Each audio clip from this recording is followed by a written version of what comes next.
Hello again and welcome to another Warhammer 40k Morning Glory video. In today's episode, we shall be asking and answering one simple question. What is the best loadouts for your Militarum Tempestus Scions? That's right, it's time for us to once again cast our eye over the big toy soldiers, the glory boys, the stormtroopers of the Imperial Guard. And these guys get all of the good equipment. But because of this, they have a dizzying array of weapon options. You can take so many different guns on them. It's so difficult to know as a new player where to begin. Should I have flamers, grenade launchers? What are hotshot volley guns? Well, don't panic. Never fear, for Mordian Glory is here. I'm going to take you through step by step what loadouts you should consider for your elite of the guard. I guess that'll do for a mission briefing. No point messing around. Let's mount up, roll out, and deep strike right into today's episode.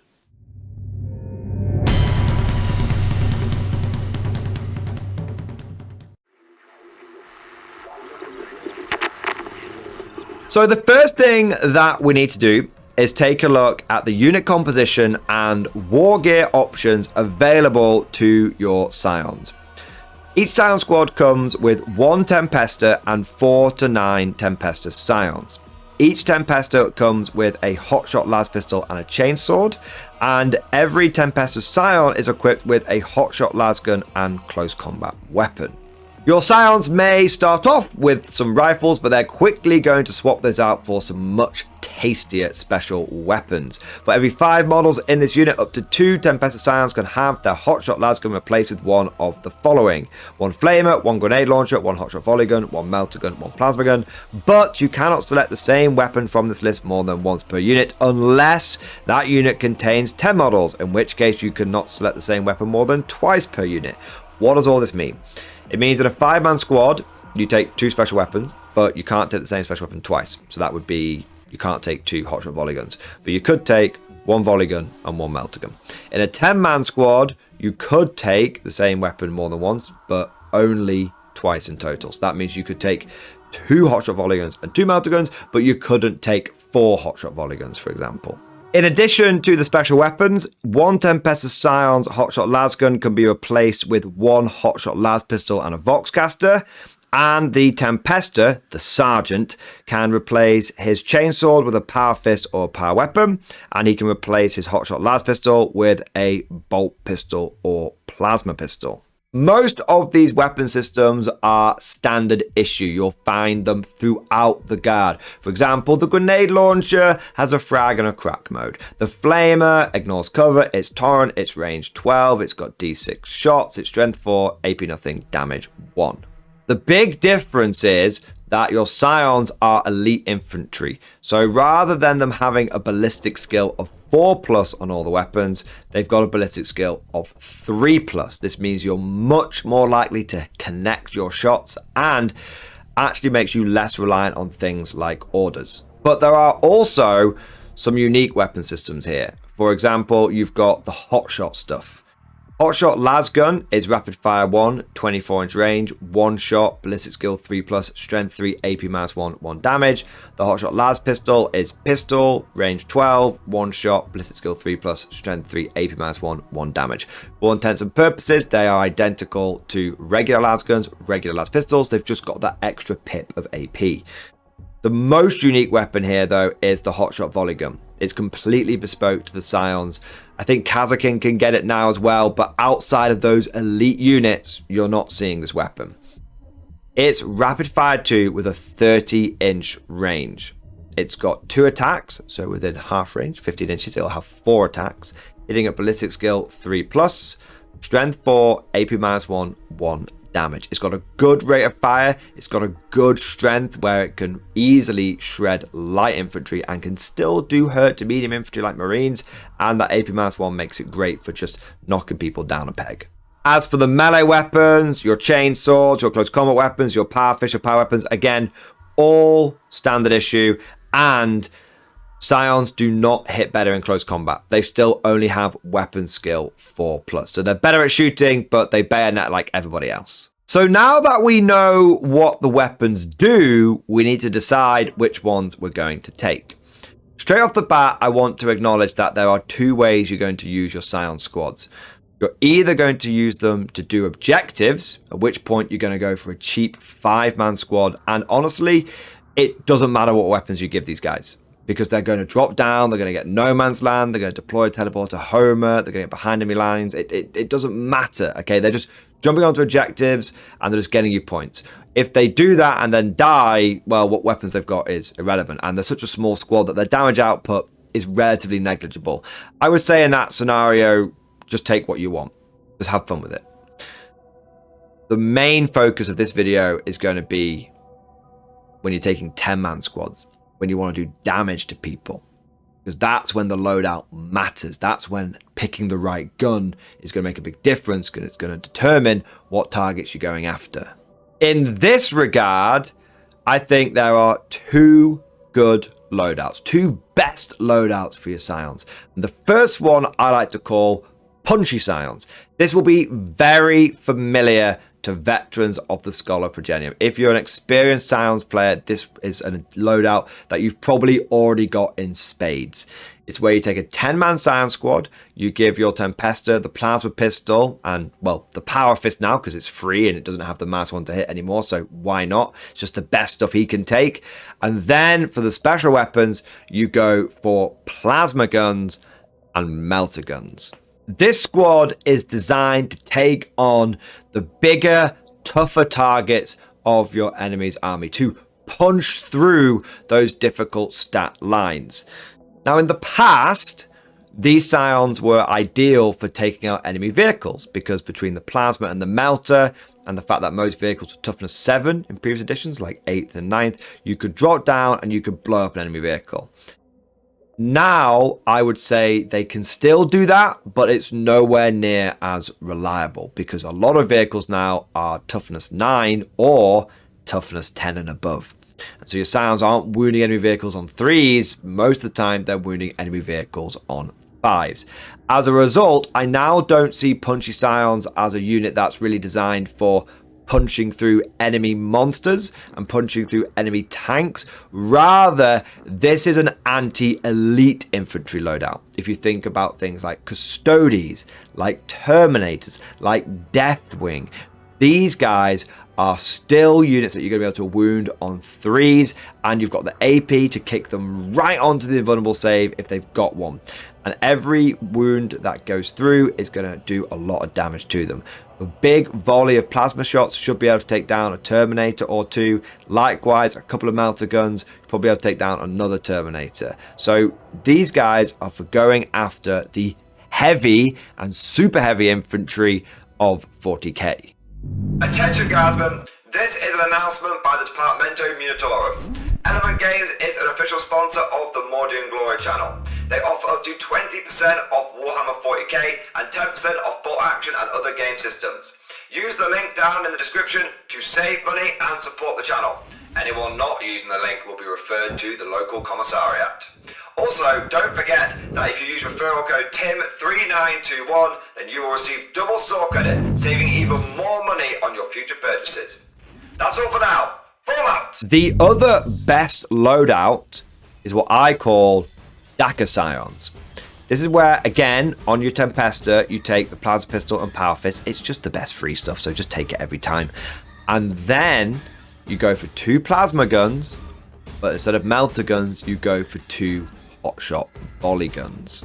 This gives the Scions much greater volume of fire. You've got to think that 9 times out of 10, you're going to be deep striking down into rapid fire range or jumping out of a transport into rapid fire range. So your plasma guns are going to be getting 2 shots each, and the plasma pistols, that's 5 plasma shots there.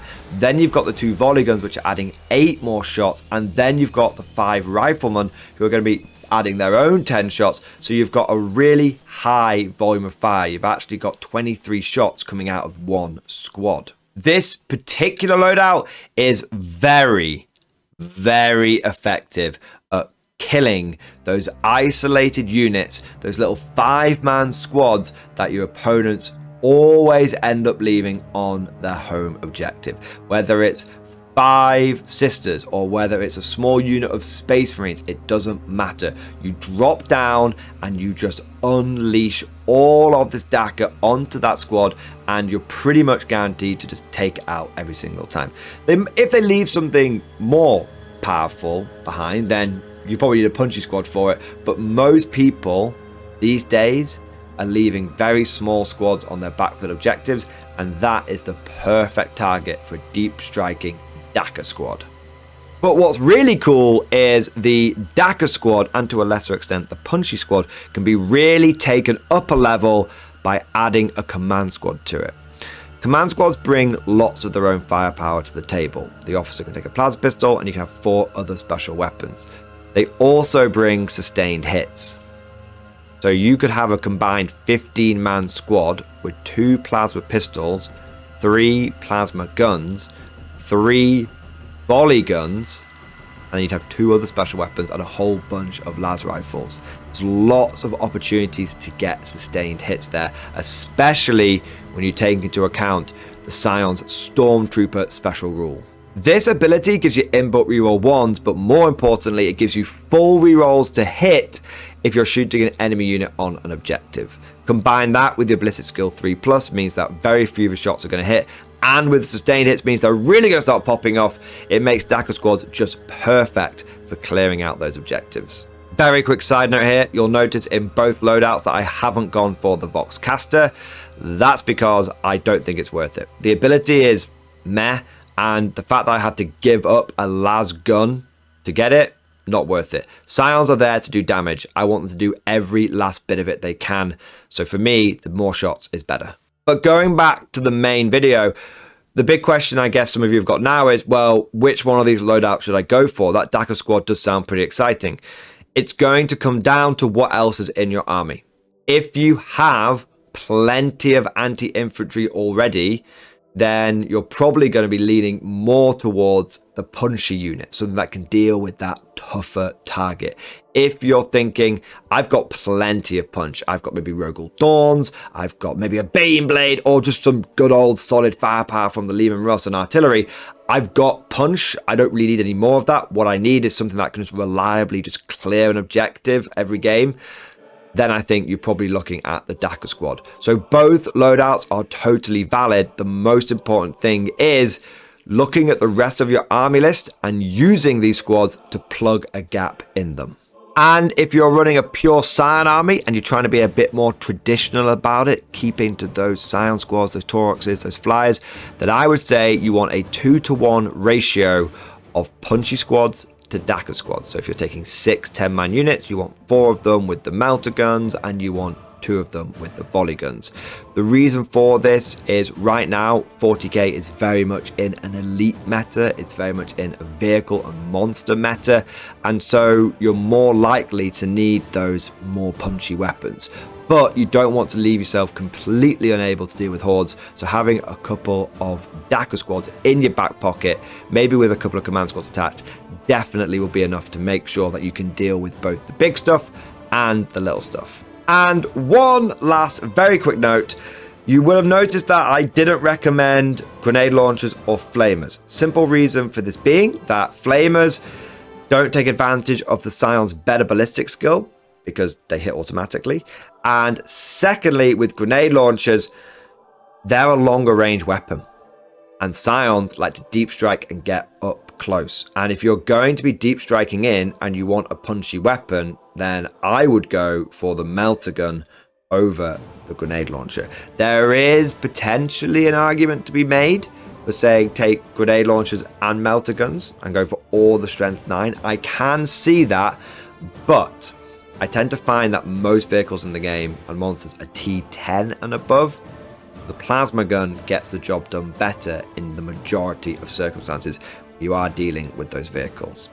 So in conclusion, I think the 2 best loadouts for your Scions are Tempestus with plasma pistol and power fist, 2 melter guns, 2 plasma guns, 5 hotshot rifles. That's a punchy squad. or you go for Tempestus with a plasma pistol and a power fist, 2 plasma guns and 2 volley guns, and 5 guys with hot shot rifles. And that's a Dakar squad. But of course, all of this is like my opinion, man. Let me know what you think down in the comment section below.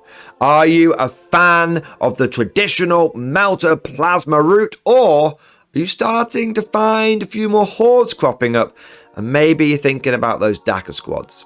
Of course, if you've enjoyed this video, don't forget to smash that like button and subscribe to never miss an episode. Would you like to know more? If so, then please consider becoming a channel member or patron. By supporting the channel, not only will you be doing your part, but you'll also be helping me create more content for your viewing pleasure and unlocking a whole host of perks. You get everything from a badge next to your name, custom emojis, but the big one is access to the Mordian Glory Discord server, an online community with almost 2,500 active members. It's always popping off in the MG Discord. We've got channels for army lists, hobbying, tactics, stories, and even a pretty spicy meme section as well. For all you greenhorns that wanted to see the Mordian glory hole, today is your lucky day.